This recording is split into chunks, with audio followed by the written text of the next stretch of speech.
In a famous speech in 1943, Winston Churchill said, "We shape our buildings, and afterwards our buildings shape us." Churchill was making his argument for why he wanted to see a building that was destroyed in the war rebuilt. In today's episode, we're going to talk about how we shape our lives, the buildings around us, not just the physical ones. My name is Jonathan Cottrell. You're listening to Developer T. We shape the buildings around us, and we shape the structures, the systems. We shape the processes. We shape the other people, our teams, the companies we work with, our friends, our family, our communities. We continuously shape, and we are continuously shaped by what we have influenced. Think about it like this. For the most part, the decisions that you have agency over, maybe what you buy at the grocery store, what we choose to study in school, or what part of town we choose to live in. We don't always have agency over these decisions, but when we do, we make choices. And those choices end up having downstream effects back on us. This is an interesting feedback loop. We've made some kind of input. We've chosen to buy ice cream or fruit. And then weeks later, our environment, our previous choices which have built that environment, have a shaping effect back on us. This is kind of an echo of our original decisions. This is true on our teams, often in more subtle and difficult to trace down ways, especially because, unlike buying food for our pantry, the direct impact of our feedback to the people around us, not just traditional feedback, but all of the untraditional feedback that we provide as well, our facial expressions, our tone, the frequency of our Slack messages to each other, all of these kinds of feedback affect our teams. It affects the people that we work with every day in ways that may not necessarily be predictable. Something that you say may have an effect on your team, a lasting effect, one that shapes the process that your team follows for the next year. In fact, there are things that you will say to people on your teams that could outlive your tenure at the company. This is one of the reasons why we have things like processes that we're following because we've always followed them. At some point, those processes were built as a result of a series of feedback. We need to be aware of this for a lot of reasons. One of the main reasons that we need to be aware of this is because response to feedback is often as strong or perhaps even stronger than an individual's own convictions. A simple practical example of this is a software engineer who has a high standard for the work that they deliver. And let's say they're working on a project and the project is late, whether by their fault or by the fault of some kind of planning mechanism. Maybe the deadline is actually too ambitious, but for whatever reason, everyone agrees that the project is running behind some deadline. Now, the manager may come in and say, "I would like for you to deliver this faster."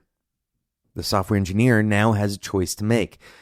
Either they take shortcuts on the work that they know is going to take longer if they don't take shortcuts, if they adhere to their own conviction, if they adhere to their own values of generating good quality work, they can reduce that quality to make their manager happy. The risk of reducing the quality is delayed. The risk of retaining the quality is immediate. And so even though that person has strong convictions and capacity to create good quality engineering, they have a situation, right? They have a specific set of feedback that's being provided to them that encourages them to go against their abilities, to go against their convictions in order to avoid immediate risk.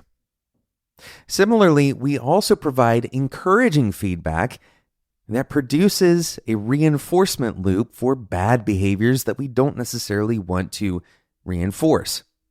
The simplest example of this is the engineer who takes on the late night bug, the late night outage, the overworking their normal hours. Now, it's our intuition to celebrate that engineer, to thank them for extending themselves, for going above and beyond. We may even be tempted to mention this in something like a performance review as evidence of why this person is doing so well. The problem is, this behavior is in response to something that we don't want. We don't want this situation to happen again. We don't want an outage to happen in the middle of the night.